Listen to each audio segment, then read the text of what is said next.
चलिए आगे बढ़ते हैं। बीएससी फाइनल ईयर का क्वेश्चन है जो कि रियल एनालिसिस का क्वेश्चन है, एनालिसिस का क्वेश्चन है, एग्जाम्पल नंबर 2, जिसमें बोला जाता है कि दर्शाइए कि एक हार्मोनिक फलन सतत रूप से अवकल समीकरण del square u upon del z bar is equal to 0 को संतुष्ट करता है। देखिए क्या बोल रहे हैं।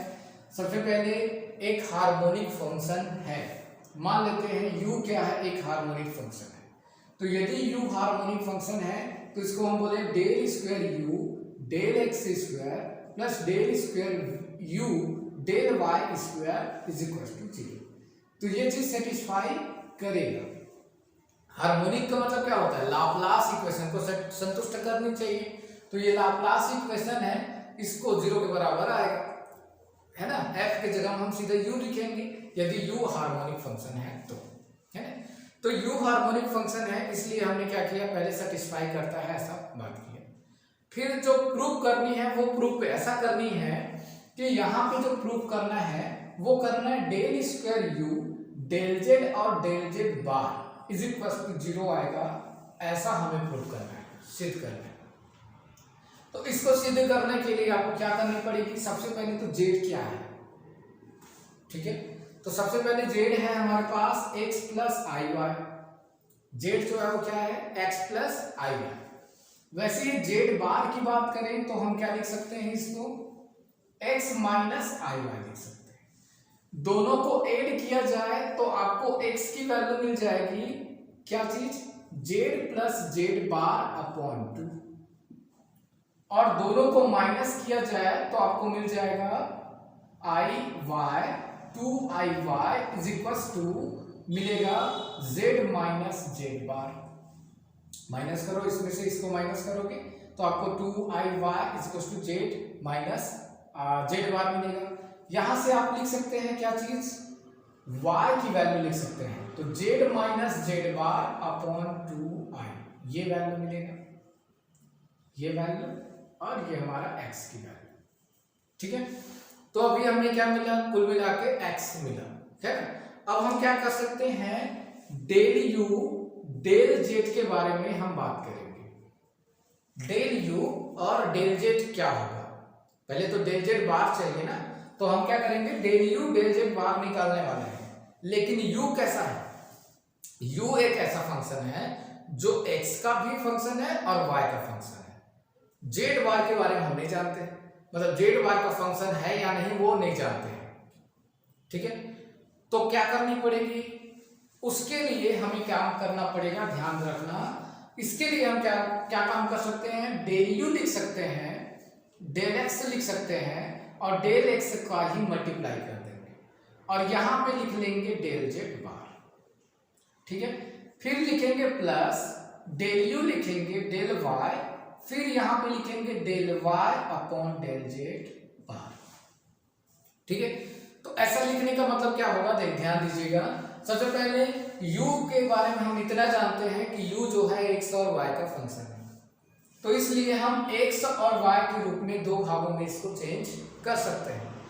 और x का z बार लिखने का मतलब क्या होगा कि x के z बार के रेस्पेक्ट में हम क्या करेंगे, x का डिफरेंशिएशन हमको करते बनना चाहिए। तो हम यहाँ पे देखेंगे x तो हमने इसीलिए वैल्यू निकाला है, y हमने यहाँ पे वैल्यू निकाला हुआ है, और z बार के रेस्पेक्ट में हमको डिफरेंशिएशन करना है, इसका भी और इसका भी। क्या मिलेगा, तो यदि मैं z बार के रेस्पेक्ट में डिफरेंशिएशन करूं तो देखो ये z की वैल्यू 0 और z बार की वैल्यू 1, नीचे में क्या है 2, तो del x upon del z bar की वैल्यू होगी 1/2। तो यहां पे मैं लिखूंगा del x upon del z bar is equal to 1/2, ये वैल्यू होगी। दूसरी जो होगी वो होगी del y upon del z bar is equal to क्या होगा, तो y को z के रिस्पेक्ट में z बार के रिस्पेक्ट में डिफरेंशिएशन करिए तो ये तो 0 होगा, ये वाला -1 होगा और ये वाला अपॉन में 2 होगा। तो यहाँ पे हम लिख सकते हैं -1 2i, ये वैल्यू है ना। फिर इस वैल्यू को यहाँ पुट करेंगे, आपको क्या मिल सकता है, यहाँ पे पुट करेंगे तो आपको मिलेगा del u del x 1/2 plus del u del y और माइनस में 1/2i ये मिलेगा। ठीक है, अब इसके बाद आप क्या कर सकते हैं, यहां से कुछ कॉमन निकल सकता है क्या, तो कॉमन निकाल लीजिए, है ना। क्या 1/2 तो कॉमन निकल सकता है, तो हम कॉमन निकाल लेंगे। तो 1/2 कॉमन निकलेगा और हमें मिलेगा del u del x minus 1/i और डेल u डेल y। ऐसा हम रिप्रेजेंट कर सकते हैं किसका मान, डेल u डेल z बार का मान। ठीक है, तो ये चीज हमें मिल चुका है। इसके बाद बात करनी है, अगेन डिफरेंशिएशन करना है, लेकिन यहाँ पे किसके रेस्पेक्ट में, जेड के रेस्पेक्ट में। आपको जो प्रूव करनी है उसके हिसाब से काम करना है ना। आपको प्रूव करनी है del square u upon del z bar. तो जेड बार के रेस्पेक्ट में तो हो चुका है, हम डेल जेड मतलब जेड के रेस्पेक्ट में और डिफरेंशिएशन करेंगे। किसका करना है, इसका। ठीक है, तो इसकी वैल्यू है कौन, ये।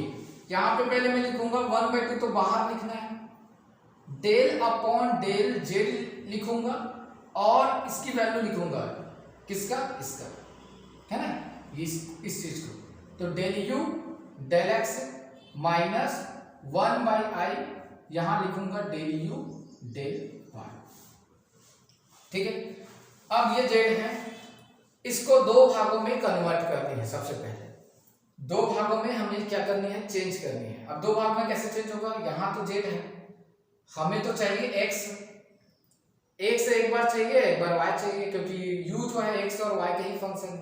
तो हम क्या करेंगे, इसको रिप्रेजेंट करेंगे कुछ इस तरीके से। 1/2 तो वही रहेगा, है ना।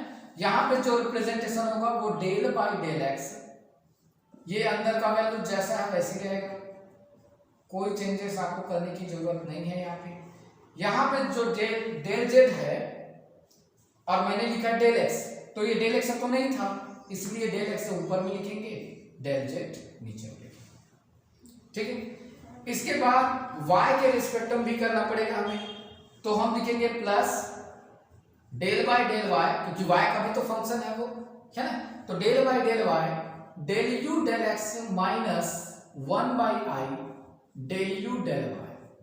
यहां पे आप लिखेंगे डेल y डेल z, ये कंप्लीट होता है ना, इसकी वैल्यू। अब बस आपको डिफरेंशिएशन करनी है, जो जुड़ेगा उसको जोड़ देना है, जो कटेगा उसको काट देना है, जो भी बचेगा उसकी वैल्यू हम चेक करेंगे, वैल्यू रखेंगे, आपको आंसर मिल जाएगा। ठीक है, ध्यान देते हैं क्या आएगा। तो 1/2 लिखिए, इसके बाद डिफरेंशिएशन करिए। तो x के रेस्पेक्ट में डिफरेंशिएशन तो पहले से था और एक बार और होगा, तो यहाँ पे क्या हो जाएगा, del square u del x square हो जाएगा। फिर यहाँ पे है माइनस 1/i है ना, और आप अगेन डिफरेंशिएशन करेंगे तो del square u del x तो है ही, डेल y तो है ही, डेल x और आएगा। ठीक है, और यहाँ पे देखिए बाहर में क्या है, इसको ध्यान दिया जाए, del x upon del z।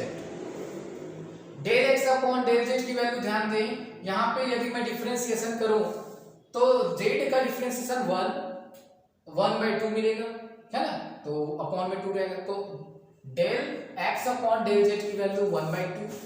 यहाँ पे यदि मैं इसका भी यदि क्या करता हूँ, डिफरेंशिएशन करता हूँ z के रेस्पेक्ट में, तो इसकी भी वैल्यू 1/2i मिलेगा। यहाँ पे 2i मिलेगा और एक जगह पे 1/2 मिलेगा, तो इसके जगह 1/2 लिखूंगा और इसके जगह में 1/2i लिखूंगा। ठीक है, वैल्यू पुट करिए, तो यहाँ पे मैं लिखूंगा 1/2, है ना, इसकी जो वैल्यू है, और यहाँ पे हम लिख सकते हैं plus del square u del y और डेल x लिखेंगे, है ना। फिर आप अंदर मल्टीप्लाई करते हैं तो 1/i लिखोगे, फिर del square u del y square लिखेंगे, इसकी वैल्यू आप लिखेंगे तो 1/2i लिखोगे, आप 1/2i लिखोगे, इसकी वैल्यू यहाँ पे डिफरेंशिएशन करेंगे, आपको आंसर मिलेगा। क्या, ठीक है, आगे बढ़ते हैं। अब इसमें मल्टीप्लाई करें तो देखो 1/2 तो कॉमन हो जाएगा, बाकी जो बचेगा उसको हमको लिखना है। ठीक है, तो क्या बचता है, उस पर ध्यान देते हैं। ठीक, तो यहां बचेगा del square u del z bar is equal to, आप लिखेंगे यहाँ पे 1/2 और इस वैल्यू को बाहर निकाल दीजिए 1/2 को, तो ये 1/4 बच चुका है। ठीक है, और यहाँ पे बचेगा del square u del x square और minus 1/i del square u del x और डेल वाई। ठीक है, यहाँ पे हम 1/i का मल्टीप्लाई यहाँ पे कर सकते हैं, तो यहाँ प्लस में होगा 1/i del square u del y और डेल एक्स, फिर minus 1/2i square del square u del y square.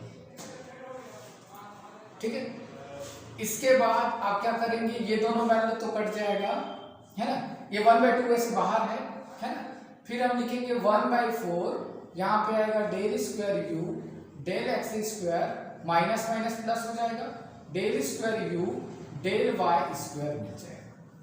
ठीक है, इसकी -1 वैल्यू आएगी, वो प्लस बन जाएगा। अब देखिए आपने बोला है यहाँ पे ये हार्मोनिक फंक्शन है ना, और हार्मोनिक फंक्शन की जो वैल्यू है उसको मैं यहाँ पे रख सकता हूँ, ये वैल्यू बन जाएगा 1/4 इंटू 0। तो आपका आंसर क्या बनेगा, है ना, आपका आंसर हो जाएगा क्या चीज, del square u del z bar is equal to 0। तो ये आंसर क्या हो जाएगा, कंप्लीट।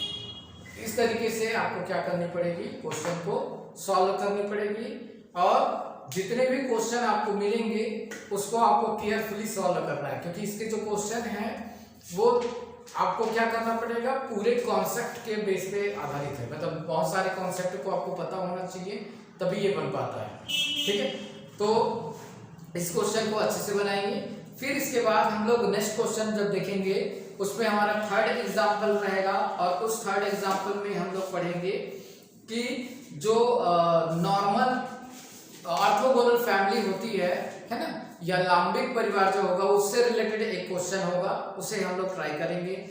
साथ ही नेक्स्ट आने वाले वीडियो में मैं आपको बताऊंगा मिलन थॉम्सन विधि क्या होता है, उसके बाद आप पढ़ेंगे जो भी हमारा एनालिटिक फंक्शन होता है, उस एनालिटिक फंक्शन को हम जनरेट कैसे कर पाएंगे, उसकी बहुत सारी विधियां हैं, उन सभी को हम लोग पढ़ने वाले हैं। ठीक है।